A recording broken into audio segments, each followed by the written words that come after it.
महिमा बघा कसा असतो।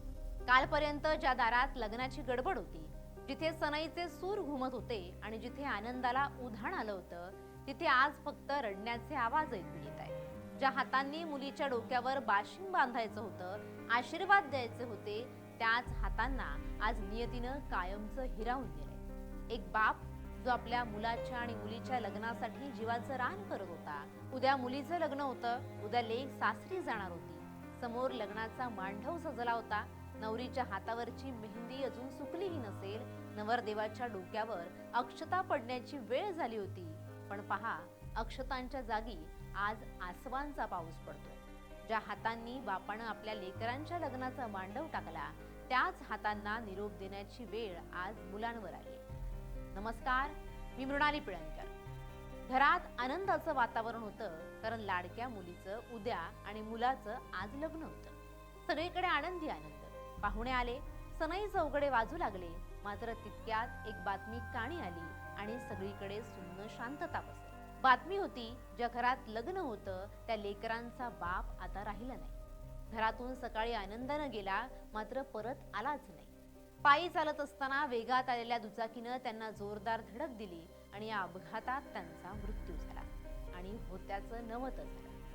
बुलढाण्याच्या खामगाव ते नांदुरा दरम्यान असलेल्या कोलासर फाट्याजवळ दुचाकीच्या धडकेत आज सकाळी 6:30 वाजल्याच्या सुमारास एक अपघात झाला आणि या अपघातात पंढरी त्र्यंबक बगाडे यांचा जागीच मृत्यू झाला। पंढरी बगाडे यांच्या मुलाचं आज लग्न होतं, तर उद्या मुलीचं लग्न होणार होतं। मात्र लग्नाच्या दिवशीच पंढरी बगाडे यांचा दुर्दैवी मृत्यू झाला आणि ज्या घरात आनंदाचं वातावरण होतं, तिथे शुकशुकाट पसरला। हा फक्त अपघात नाही, तर एका कुटुंबावर आणि त्या लेकरांच्या मनावर पडलेला मोठा आघात आहे।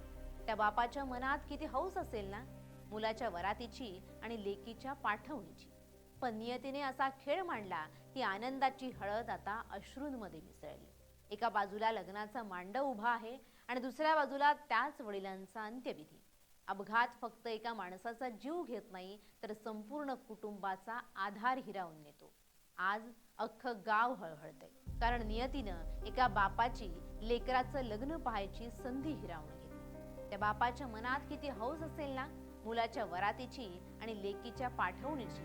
गेल्या काही दिवसात अशाच प्रकारच्या काही इतर घटनाही समोर आल्या आहेत। नांदेड 26 एप्रिल 2026 ला किनवट तालुक्यातील कोठारी येथील सदाशिव गोविंदा घमेवाड यांचाही मुलाच्या लग्नाच्या 2 दिवस आधी एका अज्ञात वाहनाच्या धडकेत मृत्यू झाला होता। त्यांच्या दोन्ही मुलांचं लग्न 28 एप्रिल रोजी एकाच दिवशी होणार होतं। नगर जामखेडमध्ये मुलीच्या लग्नाचा बस्ता बांधून परतत असताना महादेव लक्ष्मण फरताडे यांचा अपघातात मृत्यू झाला। पण नियतीच्या पुढे कोणाला जाता येत नाही।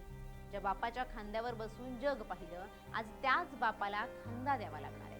मुलाच्या डोक्यावर लग्नाची मुंडावळी बांधायच्या वेळी कपाळावर दुःखाचा टिळा लागलाय।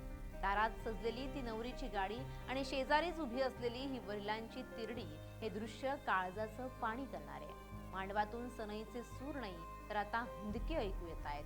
कालपर्यंत जे वराडी म्हणून आले होते, आज तेच अंत्ययात्रेचे साक्षीदार झाले।